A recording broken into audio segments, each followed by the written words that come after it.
अरे सामान्य लेकराला कळतो 5-7 वर्षाची ही रोग ज्याचं फळझाड आहे, त्या मोसंबीच्या फळझाडाची तुम्ही नाही म्हणता.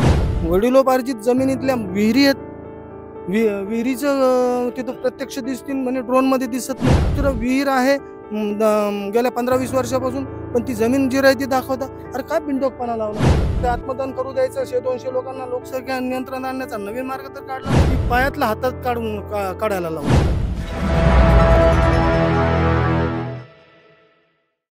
आपण सध्या जे देवमूर्ती येथे आंदोलन सुरू आहे त्याचा दुसरा दिवस आहे. जालना नांदेड समृद्धी महामार्गात योग्य मुआवजा देण्यात यावा, जे कवडीमोल भाव देण्यात येत आहे जिल्हाधिकारी आणि SDM द्वारे. तर त्याची कुठं ना कुठं त्या गोष्टीसाठी इथं खूप मोठ्या प्रमाणात आता शेतकरी जमा व्हायला सुरुवात झालेली आहे. ज्या आंदोलनाची ज्यांनी सुरुवात केली आणि आत्मदानाचा इशारा ज्यांनी सुरुवातीला दिला होता त्यांना विविध सामाजिक कार्यकर्ते असो, आज दिवसभरात शिवाजीराव आदमाने, सतीश पंच, त्याच्यानंतर हस्तिमल बम, विविध भागातील शेतकरी यांनी भेट देऊन पाठिंबा जाहीर केलेला आहे. तुम्ही जे इशारा दिला होता त्याच्यानंतर काही मागण्या केल्या होत्या, तर प्रशासनाकडून काही विचारपूस झाली, काही आहे का अपडेट? काल आमदार अर्जुनराव खोतकर आणि त्यांच्यासोबत RDC गणेश महाडिक आले होते. त्यांनी आमच्या भावना जाणून घेतल्या. महाडिक साहेबांनी सांगितलं की मी जिल्हाधिकाऱ्यांशी बोलतो, त्यांच्या कानावर बाब घालतो. मी त्यांना सांगितलं होतं की कानावर घाला, पण त्यांना समक्ष आमची चर्चा करायला लावा. संबंधित अधिकारी आहे, त्यांनी कानावर घातलं का नाही, घातलं असेल तर यांनी काना वेगळं केलं, आमचे जसे निवेदनं कानाडोळा केला तसं केलं का काय, पण आजपर्यंत काही कुणी आलं नाही, काही विचारणा झाली नाही. आणि याच्यात महत्त्वाचा प्रश्न आहे, आत्मदान ज्यावेळेस इशारा देतो जो माणूस ते व्यथित झालेला असतो.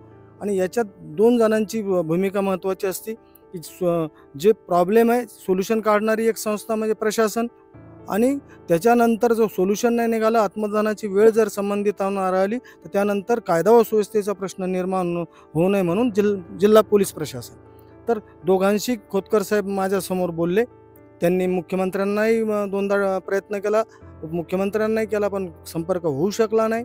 SP साहेबांना माझ्यासमोर बोलले. SP साहेबांनी सांगितलं की मी DYSPंना पाठवतो, इथलं काय गांभीर्य ते लक्षात घेतो. पण मला वाटतं SP बन्सल साहेबांनाही मला वाटतं या गोष्टीचं गांभीर्य कळालेलं दिसत नाही. अनंत कुलकर्णी यांना तर नाहीच, कारण की त्यांना पहिल्या दिवशी निवेदन दिलेलं आहे आमच्या प्रतिनिधीनं, पण आत्तापर्यंत झालेलं नाही. आज ज्या आपण बघितल्यात, आज मी आणखीन जास्त व्यथित झालो. कालपर्यंत माझ्या देवमूर्तीच्याच बांधवांच्या व्यथा मला माहीत होत्या. इतका प्रश्न जटिल इथं नव्हताच. आमचा देवमूर्तीवाल्यांचा प्रश्न होता फक्त मूल्यांकनाचा, जमीन मूल्यांकनाचा. इथं तर भलतंच समोर आलं. आता ज्या झाडांना फळं लागले, फळ 5 वर्षाच्या 5-7 वर्षाच्या नंतर लागतं, त्याचं रोप दाखवतात हे अधिकारी. तर मला देवाभाऊंना एक विनंती करायची मुख्यमंत्र्यांना, की देवाभाऊ एकदा हे कलेक्टर, भूसंपादन अधिकारी, तुमचा नगर रचनाकार आणि कृषी विभागाचे अधिकारी यांचे प्रमाणपत्र, जे शैक्षणिक प्रमाणपत्र यांची शैक्षणिक तपासा, कारण की बोगस प्रमाणपत्राच्या आधारित नोकरीला लागले नाही. अरे सामान्य लेकराला कळतो 5-7 वर्षाची ही रोग ज्याचं फळझाड आहे, त्या मोसंबीच्या फळझाडाची तुम्ही नाही म्हणता.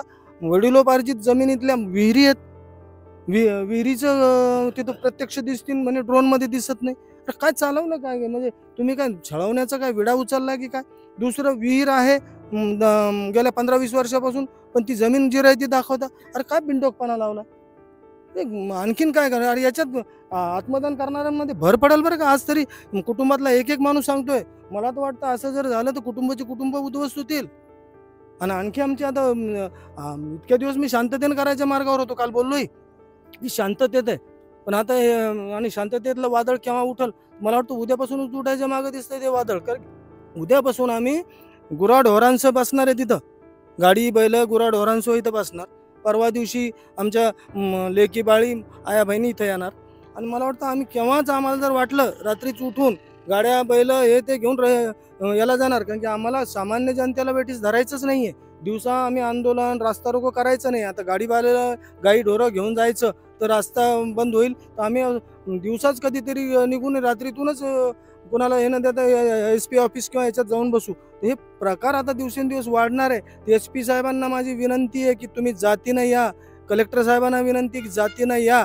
तुमचं कामच आहे, तुम्ही जनतेच्या सेवेसाठी आहात, जनतेच्या करातून तुमचे पगार होतात, तुमचे एक एक एकरचे बंगले आम्हाला 4-4 पत्राच्या खोल्याने आमच्या शेतकरी बांधवांना तुम्हाला एक एक एकरचे बंगले आमच्या जीवावर मिळतात. तर हे लक्षात घ्या आणि आजच्या आज होत असेल तर यांची भेट घ्या. आणि मला तर काय म्हणायचं, जर एखादा आत्मदानाचा इशारा करतो तर प्रशासनाची भूमिका काय असते की प्रश्न समजून घेणे, सोडवण्यासारखं असेल सोडवणे, जर अवास्तव मागणी असेल तर त्याचं समुपदेशन करा. आणि काहीच करायचं नाही. म्हणजे तुम्हाला लोकसंख्या नियंत्रणानं म्हणजे आत्मदान करू द्यायचं, 100-200 लोकांना लोकसंख्या नियंत्रण आणण्याचा नवीन मार्ग तर काढला नाही पंचायत. त्यांना बरेच असं बघण्यात येत आहे की त्यांना असं वाटतं हे सगळ्या गोष्टी प्रेशर टॅक्टिक्स म्हणून वापरल्या जातात, जेणेकरून त्यांच्या मागण्या तुम्हाला भाव वाढून मिळावा, या म्हणजे आत्मदानाचा इशारा असतो. त्याबद्दल काय? आणि आमची कालच बोललो मी की आम्हाला जास्त नको, रास्त पाहिजे. आता रास्त कोण ठरवणार? तुम्ही ठरवा ना. आम्ही सांगितले 4 कोटी 2 कोटी. अरे तुमची तज्ज्ञांची समिती नेमा ना, तटस्थ लोकांची समिती नेमा, तटस्थ अधिकारी नेमा, ज्याच्यावर आमचा विश्वास असेल. कुठलाही आणा तुम्ही आणि त्याचं मूल्यांकन काढा. ते सांगाल तज्ज्ञ ते आम्हाला मान्य आहे. प्रेशर टॅक्टिस नाहीच आहे. आणि प्रेशर टॅक्टिस त्यासाठी जीव देणार आहेत का मी? म्हणजे प्रेशर करून पैसे मिळवायचे आणि ते मिळाले नाही तर जीव देऊन काय कुटुंब उघड्यावर पाडायचं? नवीनच संशोधन लावतात. हे फार चुकीचं होणार आहे. तर देवाभाऊ असतील, लाडक्या बहिणींचे लाडके भाऊ, गाईंचे पुत्र, धर्मवीर, जे काय आम्ही उपमा दिल्यात जालनेवाल्यांनी, ते शिंदेसाहेब असतील, बाकीचे मला वाटतं अजितदादांना तर काही देणं घेणंच नाही आमचं. कधी विचारलेच नाही प्रश्न ह्या बाबतीत. तर त्यांना शेतकऱ्यांच्या बाबतीत बारामतीशिवाय त्यांना दिसत नाही. तर मला वाटतं यांनी तातडीने निर्णय घ्यावा. आणि सगळ्यात महत्त्वाचं म्हणजे खोतकर साहेब आले. एकटे खोतकरांनी प्रेशर टाकून जमत नाही. कारण की आपण प्रजासत्ताक दिनी बघितलं की कसे डावलतात ते जिल्हाधिकारी. आमदारांची गिनीत सुद्धा नाहीत. ते खोतकरांनी कुचे साहेबांनी त्यांची कान उघडणी केल्यानंतर सर्व जनतेनं पाहिलं. तर हे ऐकत नाही. तर मग अशा पद्धतीनं मला वाटतं सर्वपक्षीय आमदार, खासदार, आजी माजी जे लोकप्रतिनिधी असतील, कारण सगळ्यांचे जे शेतकरी, आता मला वाटतं कोणते कोणाच्या पक्षाचे मला नाही माहीत, वेगवेगळ्या गावातून आलेत, हे सगळ्याच पक्षाचे आहेत.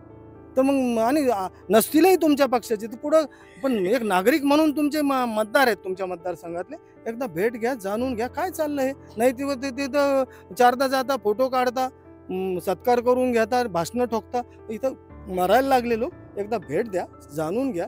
चांगला व्यवस्थित प्रश्न असेल, आमचं म्हणणं जर योग्य असेल तर आमच्या मागं पाठीशी उभे राहा आणि प्रश्न सोडवा. एवढीच आमची विनंती आहे. आणि शेवटी सांगतो की पायातला हातात काढायला लावू नका, नाहीतर तुम्हाला 2 दिवसात पळता भुई सगळ्यांनाच. मग प्रशासन, शासन बिशन काय यायचं नाही कुणी.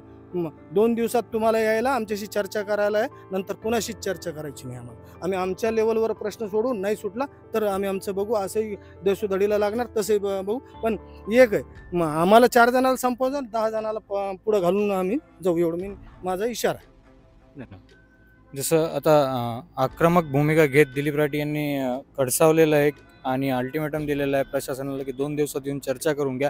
उद्यापासून आंदोलनाची जी तीव्रता आहे, भूमिका ही बदलणार आहे. उद्या हे आपल्या शेतातील, गोशाळेतील गाई गुरंढोरांसोबत, बैलगाड्यांसोबत इथं उपोषणाला बसणार आहे. त्याच्या पुढच्या दिशा घरच्या मायलेकींना आणून देखील इथं ते बसवणार आहेत उपोषणामध्ये. आणि शेवटचा टप्पा आत्मदंत हा निश्चितच आहे. कोणाला काही वाटत असेल की ही फक्त प्रेशर टॅक्टिक नसून हे जर आमचा जर जीव द्यायलो तर आमच्या आईला, आमच्या जमिनीला तुम्ही ज्या तरीक्यानं हे करू राहिले त्याच्यासाठी आम्ही या सगळ्या गोष्टी करत आहोत. आणि शेवटी पायातला हातात घ्यायला लावू नका, उद्या पस्तावसाल असा शेवटी इशारा देत दिलीप राठी यांनी आपली भूमिका आक्रमक स्पष्ट केलेली आहे. देवमूर्ती येथून मी अनुप राठी, आपण पाहतात पार्श्वमी डिजिटल.